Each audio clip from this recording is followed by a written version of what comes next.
Hello, hello. How you doing today? All right, cool. Very well, thank you.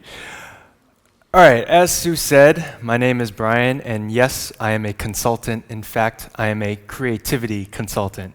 So what does this mean, really, to be a creativity consultant? You're like, okay, what is that? Basically, to be honest, it just means that I drink a lot of coffee. That's all. I drink coffee as soon as I wake up. I drink coffee as soon as I start work. I drink coffee every time I meet somebody new. And as a creativity consultant, I am always meeting someone new. So if you want, after this, we can get another cup of coffee, okay? I'm always open to it. It's just a lot of fun. We always meet and we chat, we hear each other's stories, and it's just nice, right? It's more relaxing than a business meeting, which is very formal and you have to dress up. So coffee meetings at a nice cafe, very relaxed. What do we talk about? Well, same thing as usual. Weather, family, work. Weather, family, work. Weather, family, work.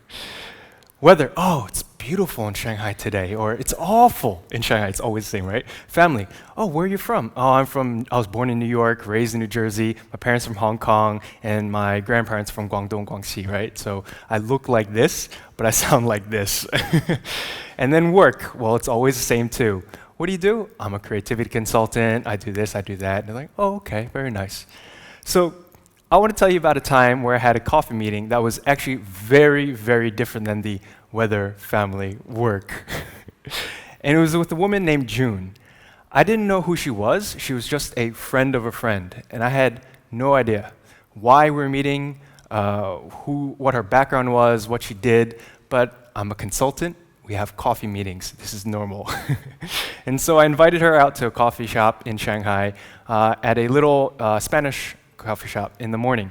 I got there early, nobody else was there, so it was very quiet, and I sat down, got my Americano coffee with a little bit of milk, as usual, and I waited, and eventually in comes a woman, about 40 years old or so, medium black hair, Chinese, and very elegantly dressed, just a gray sweater, red scarf, very nice. She walks in, she looks at me, and she says, "You must be Brian." I say, "Yeah."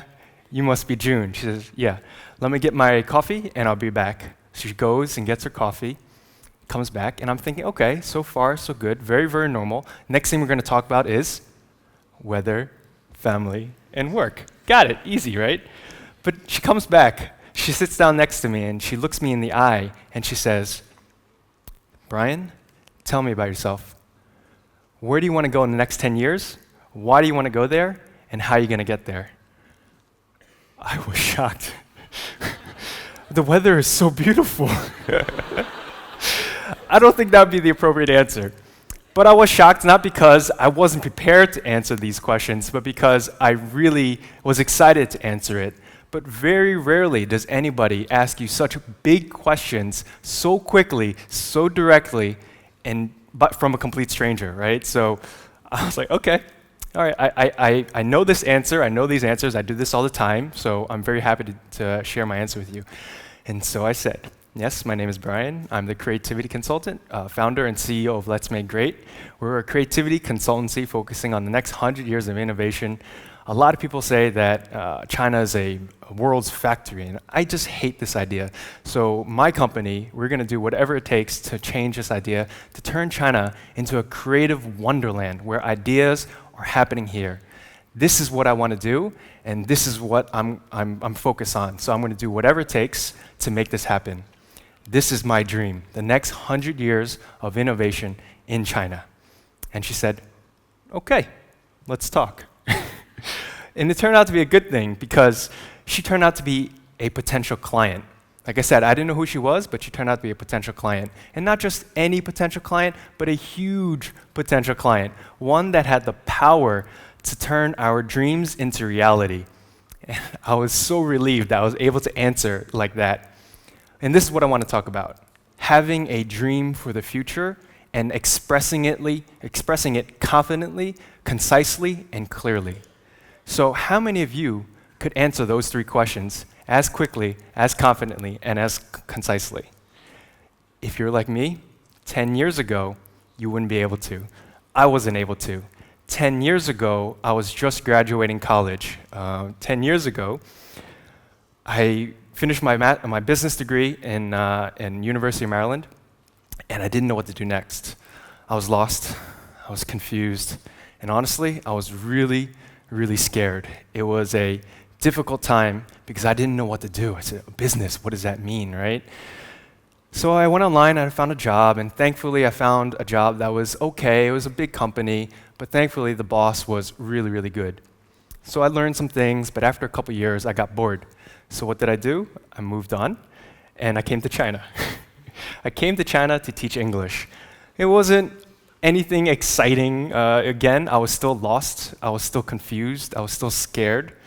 I just didn't know what to do. I just come to China to teach English, something different, right? It was okay, but I was still scared. So I went online and I tried to find another job, and I found this really interesting company. And what they did was it looked like they were just playing with their clients. They just looked like they were having fun. And I was like, wait, is this a job? You just go out and play with your clients and this is a job? It turned out it was a job, it was a company, and it was an industry. And I was like, okay, this is interesting. So I met a woman named Amy who works there, and I asked for an interview. And we sat down for coffee. She looked me in the eye and she said, where are you going to be in the next 10 years? Why do you want to go there? And how are you going to get there? This was 5, 6, 7 years ago. And at the time, I didn't know how to answer. I was actually very nervous. I didn't get the job. No big surprise. But she did say, Brian, go figure it out, and then come back to me. I was like, all right, well, that sucks, right? It was a big letdown. But thankfully, eventually I found another company. It was a company called Rev, Leadership Development, and I'm so thankful to found them because they helped me understand how important it is to have a vision, how much it gives you a sense of direction and a dream to go towards.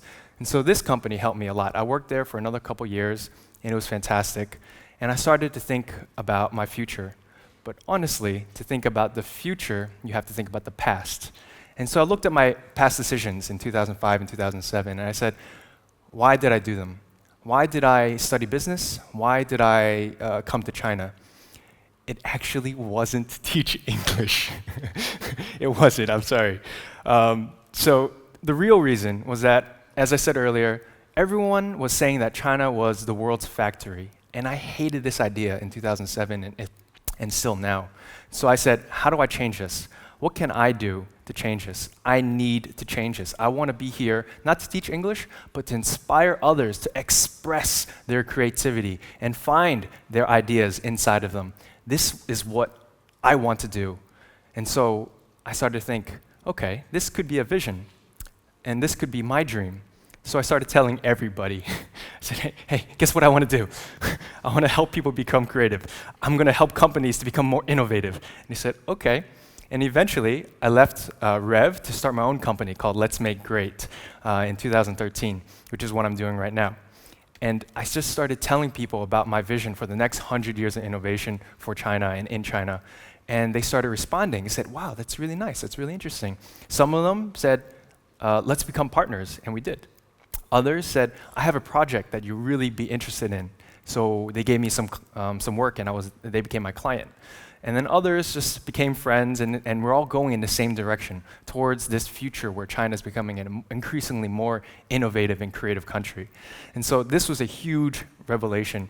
I got more and more opportunities because people knew where I was going, the next 100 years of innovation in China. It was very easy to say, very, very clear. So they said, okay, let's work together. And so we got bigger and bigger opportunities. The projects got bigger and bigger, thankfully, because I was very poor at that time. And eventually, a very funny thing happened. Amy called me in 2014, and she said, hey, Brian, I hear you're doing creativity and innovation in China. I said, yeah, that's what I'm doing. And I say, do you know who I am, Amy? She says, no. Who are you? I said, we talked 6 years ago. You told me to go away. But now she called me not to say, come back, but she said, let's work together. Let's find a way to work together to make this creativity and innovation happen more in the future. So we worked on some projects that were really successful, and I was so thankful. Because, actually, Amy was the one who introduced me to June.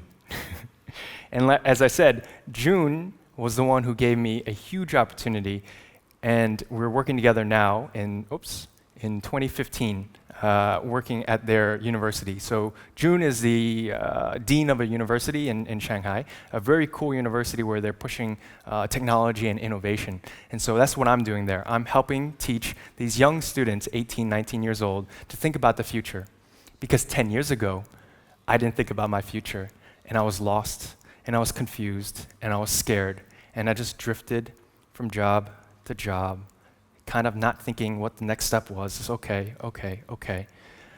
But now I get a chance to work with these young students to think about their future, and not just their future, but why do you want this future to happen? And this is what I'm doing right now, among other projects, of course.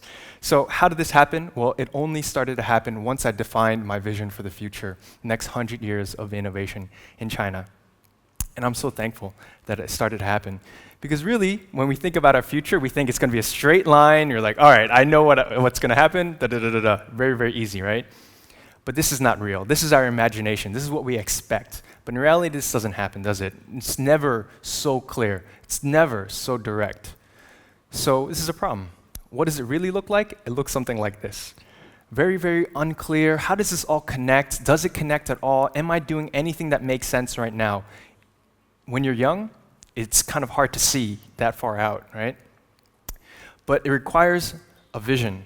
And once you have a vision, you can start to see how the line becomes more clear. The line is making sense now. Why did I do this? Oh, it's because I want to go towards here. I want to help people to become more creative. I want to inspire more creativity. It can only happen with a vision. It can only happen with a dream. A dream gives you a sense of direction, it gives you a sense of purpose, and it gives you more meaning so you can tell other people. Because once you have that, then, okay, I know what you want to do, let's work together, or I know somebody who wants to work with you. It's usually like this, because you're doing something good, right? So, how did this happen? Well, there's another part of my dream that I didn't tell you yet. This one involves coffee, again. And this is a pure dream, a fantasy that I imagine about 10 years out into the future. If I continue to do what I do, this will come true. So what is it? I'm sitting in a cafe in New York or Paris or Brazil, somewhere very, very far away. And at the table next to me is a bunch of young people. And they're all gathering around and they're making a lot of noise. And then eventually one of them takes out something, right? And everybody around them goes, whoa, what is that? What is that? And they say, the guy or girl says, oh, it's a new shama shama from China. And they go, wow. This is what I want to happen in the future. That when the world sees a Chinese innovation, they start to respect it and expect it. This is what I want. This is like a really clear idea. I can see where I'm sitting. I can see where they're sitting. This is my dream. And not only that, I want my team, Let's Make Great, to be a part of that. I'll say, oh, I don't need to ask them what it is because I worked on that. This is my dream, right? So how does this affect this dream? Well, let me break it down because it seems like a big, long thing, right? First, you have to dream big. I told you that cafe scene was going to be about 10 years out. This is my estimation. You just have to take a guess. And whatever your dream is, you have to do 10 times the amount of work. If you really want it, you have to do 10 times the amount of work. You have to dream 10 times bigger than you normally would to achieve it. So that's why 100 years of innovation came to be. Okay? Next, you have to think of an emotional reason. Not a reason just for yourself. Oh, I think I want to have fun doing this. No. You have to think of a reason for other people because you're working and helping other people, aren't you? So what is your emotional reason to help other people? For me, it was to restore balance, to create more opportunities, and to have people be proud of innovation in China. This is the emotion that I want to create in my vision statement. And finally, you have to have a strategy. What are you going to do? For me, it's simple. Do whatever it takes. Because I believe it that much, because I want it that much. We're going to do whatever it takes to make the next 100 years of innovation happen. So this is a very simple formula that you can follow to create your own vision statement. And really, the important thing is not your answer. It is not your answer, but is the process of asking yourself these three super, super important questions. Where are you going to be in the next 10 years?